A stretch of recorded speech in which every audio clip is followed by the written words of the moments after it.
Voter പട്ടികയിലെ ക്രമക്കേടുമായി ബന്ധപ്പെട്ട് പ്രതിപക്ഷ നേതാവ് രാഹുൽ ഗാന്ധി നേതൃത്വം നൽകുന്ന പ്രക്ഷോഭങ്ങൾക്ക് ഐക്യദാർഢ്യം. കൃഷ്ണപുരം മണ്ഡലം കോൺഗ്രസ് കമ്മിറ്റിയുടെ നേതൃത്വത്തിൽ നൈറ്റ് മാർച്ച് നടത്തി.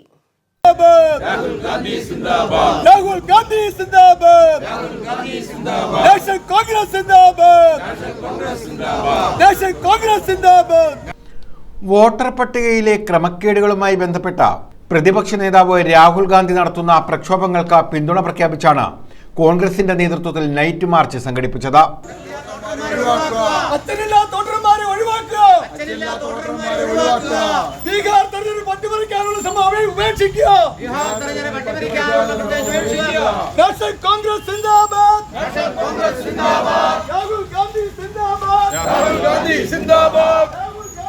കൃഷ്ണപുരം മണ്ഡലം കോൺഗ്രസ് കമ്മിറ്റികളുടെ നേതൃത്വത്തിലായിരുന്നു മാർച്ച്.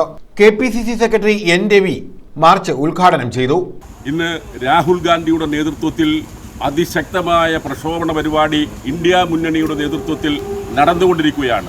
ബീഹാറിൽ ഇന്നലെ ആരംഭിച്ച അദ്ദേഹത്തിൻ്റെ മാർച്ച് 1300 കിലോമീറ്റർ ബീഹാർ സംസ്ഥാനത്ത് പര്യടനം നടത്തി അവിടെ വമ്പിച്ച റാലിയോടുകൂടി സമാപിക്കുകയാണ്. നമുക്കറിയാം, ഈ ബീഹാറിലെ വോട്ടർ പട്ടികയിൽ തന്നെ 65 ലക്ഷം വോട്ടർമാരെയാണ് നീക്കം ചെയ്തിരിക്കുന്നത്. കാരണം ഇന്ത്യ മുന്നണിക്ക് അനുകൂലമായി വോട്ട് രേഖപ്പെടുത്തുവാൻ തയ്യാറായി നിൽക്കുന്ന ആളുകളെ കൂട്ടത്തോടെ വോട്ടർ പട്ടികയിൽ നിന്ന് ഒഴിവാക്കിയ നടപടി അവസാനിപ്പിക്കണം എന്നാവശ്യപ്പെട്ടുകൊണ്ടാണ് മഹാരാഷ്ട്രയിലും മധ്യപ്രദേശിലും കേരളം ഉൾപ്പെടെയുള്ള ബാംഗ്ലൂർ ഉൾപ്പെടെയുള്ള സ്ഥലങ്ങളിൽ വോട്ടർ പട്ടികയിൽ വ്യാപകമായ ക്രമക്കേട് നടത്തി കൃത്രിമമായ വിജയം ഉണ്ടാക്കിക്കൊണ്ടാണ് നരേന്ദ്രമോദി കേന്ദ്രത്തിൽ അധികാരത്തിലിരിക്കുന്നത്. നരേന്ദ്രമോദിയുടെയും അമിത്ഷായുടെയും താളത്തിനൊത്ത് തുള്ളുന്ന ഒരു റബ്ബർ പന്തായി കേന്ദ്ര തെരഞ്ഞെടുപ്പ് കമ്മീഷൻ മാറിയിരിക്കുകയാണ്. തെരഞ്ഞെടുപ്പ് കമ്മീഷന്റെ ഈ അന്യായത്തിനെതിരെ, വോട്ടുകൊള്ളയ്ക്കെതിരെ ഇന്ത്യൻ നാഷണൽ കോൺഗ്രസും ഇന്ത്യ മുന്നണിയും പ്രതിപക്ഷ നേതാവ് രാഹുൽ ഗാന്ധിയുടെ നേതൃത്വത്തിൽ അതിശക്തമായ സമരപരിപാടികളുമായി മുന്നോട്ട് പോവുകയാണ്. South block Congress president Chirappurath Murali, K. Padmakumar, Thandalath Murali, PJ Ansari, CA Anshad, Navas Valiyaveettil, Sreehari Kottayath, Koshy K. Daniel, Aji, Ganesh, KV Rajikumar, Radhamani Rajan, Raseena Badar, Asha Raja, Manju Jagadeesh തുടങ്ങിയവർ പങ്കെടുത്തു. 79 വർഷം പിന്നിട്ടിരിക്കുന്നു. ഇന്ത്യൻ ജനാധിപത്യം ലോകത്തിന് തന്നെ മാതൃകയായ ജനാധിപത്യ പ്രക്രിയ 79 വർഷക്കാലം കണ്ണിലെ കൃഷ്ണമണി പോലെ കാത്തുസൂക്ഷിച്ച് ഇന്ത്യൻ ജനാധിപത്യത്തിന്, ഇന്ത്യൻ മതേതരത്വത്തിന്, ഇന്ത്യൻ ഭരണഘടനയ്ക്ക് ലോകത്തിൻ്റെ മുന്നിൽ അഭിമാനകരമായ നേട്ടം ഉണ്ടാക്കിയെടുത്ത, ലോകരാജ്യങ്ങൾ മുഴുവൻ അംഗീകരിക്കപ്പെട്ട ഭരണഘടനയും ഭരണ സംവിധാനവും ജനാധിപത്യവുമാണ് ഇന്ത്യ രാജ്യത്തെ 79 വർഷമായി പുലരുന്നത്.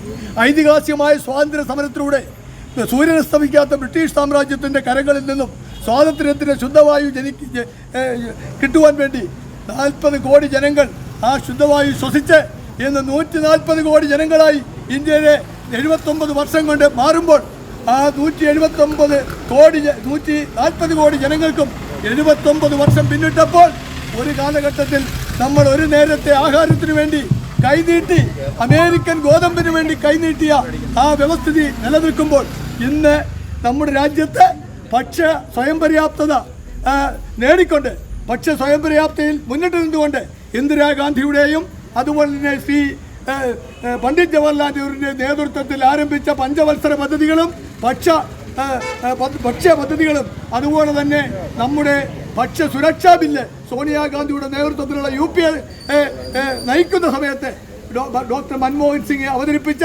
നമ്മുടെ ഇന്ന് നമ്മളെ വഞ്ചിച്ചു പോയ KV തോമസ് പാർലമെന്റിൽ അവതരിപ്പിച്ച് പാസാക്കിയ ഭക്ഷ്യധാന്യം ഭക്ഷ്യ സുരക്ഷാ ബില്ല് അടക്കം പാസാക്കിയ മഹത്തായ ഈ രാജ്യത്തെ ജനാധിപത്യം അട്ടിമറിക്കാൻ ശ്രമിക്കുന്ന രീതിയിലേക്ക് 11 വർഷക്കാലത്തെ നരേന്ദ്രമോദിയുടെ ഭരണം മാറിയിരിക്കുന്നു എന്നുള്ള കാര്യം നാം വിസ്മരിക്കാൻ പാടില്ല.